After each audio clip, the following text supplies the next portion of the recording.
একজোট হয়ে আমরা তাদের কাছে জানাতে চাই বা বলতে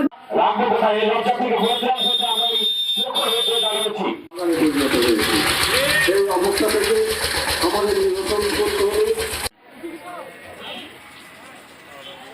আজকের এই মানববন্ধনে ব্যবস্থা বানাতে হয়েছে তার অনুকরণে সাতক্ষীরাতেও মাথায় দাঁড়িয়েছি। সাতক্ষীরার পৌরসভায় সুন্দর একটি বর্জ্য ব্যবস্থাপনা যাতে দুর্যোগ ব্যবস্থার ব্যবস্থা করতে আমরা চাই একটু আজকে মানববন্ধন সপ্তাহে মাসে আপনারা জানেন আজ সপ্তাহ শহর ভাবে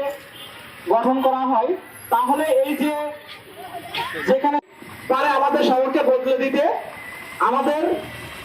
এই যে বর্জ্য ব্যবস্থার কাছে বিরুদ্ধ আবেদন জানাই যে আমাদের জন্য কিন্তু এই যে মানুষের ভোগান্তি, এই ভোগান্তি কিন্তু অনেকাংশে কমিয়ে আনা সম্ভব বলে আমি মনে করি। নির্দিষ্ট স্থানে মনে ফেলবো এবং এই নিজের পরিবেশটা নিজের সমস্যা রাখতে একটু হাতে রাখতে কখনো দেখলাম না কোনো কমিশনার পৌর মেয়র রাস্তায় এসে দাঁড়িয়ে দুঃখের সাথে যারাই ভোরের নির্বাচনের আগে এসে বহুত প্রতিশ্রুতি কিন্তু প্রতিটি আন্দোলন সংগ্রামের জন্য এগুলো দাঁড়িয়ে থেকে সবার সামনে মুসলমানকে এবং বড় বাজার সহ রাস্তাঘাট রাজ্জাক পার্ক এবং বিভিন্ন এলাকায় দেখা